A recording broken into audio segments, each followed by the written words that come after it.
5 potassium deficiency symptoms that most people miss. Have you ever felt like you were just really tired or fatigued for no specific reason? Or have you ever had annoying muscle cramps that you just can't seem to explain? Well, most people might blame these symptoms on things like having a really busy work week or maybe exercising or working out too hard. But the truth of the matter is that in many cases, these symptoms can be tied to the deficiency of one important mineral that most people don't think about: potassium. I am a multi-board certified nephrologist, so I'm a kidney doctor and a high blood pressure doctor, and so I take care of patients with low potassium or hypokalemia very frequently. And it amazes me because I find that in most cases, people really don't understand the importance of potassium. So let's talk about it. I want you to think about potassium like a spark plug that's responsible for sending out electrical impulses to help your nerves to function properly, or to send out impulses so that your muscles contract properly. Not just the muscles in your body, but also the muscles in your heart.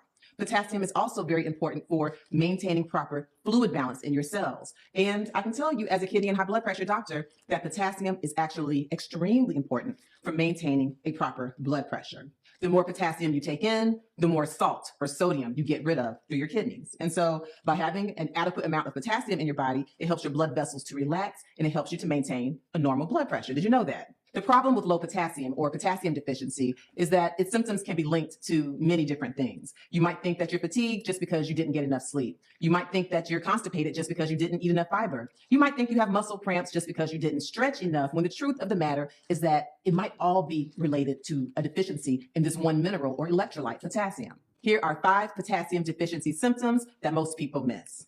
Number 1, feeling drained or worn out. A lot of people don't know that potassium is responsible for you having proper muscle contractions, okay? And so if you have low levels of potassium or potassium deficiency, then your muscles aren't getting the proper signals on how to contract, and this can leave you feeling very weak. In fact, people who have low levels of potassium often feel drained or fatigued even if they get enough sleep. Potassium also has responsibilities on a cellular level. It helps to make sure that you have proper energy production by your cells. And so again, if you have low potassium or hypokalemia, then this could lead to low stamina, okay? You'll feel worn out very quickly. According to the Mayo Clinic, having muscle weakness is one of the first signs of low levels of potassium. Number 2, muscle cramps, spasms, and aches. I want you to think of your potassium like an electrical wire responsible for sending proper messages for nerve conduction, or sending messages to your muscles to let them know when to tighten and when to relax.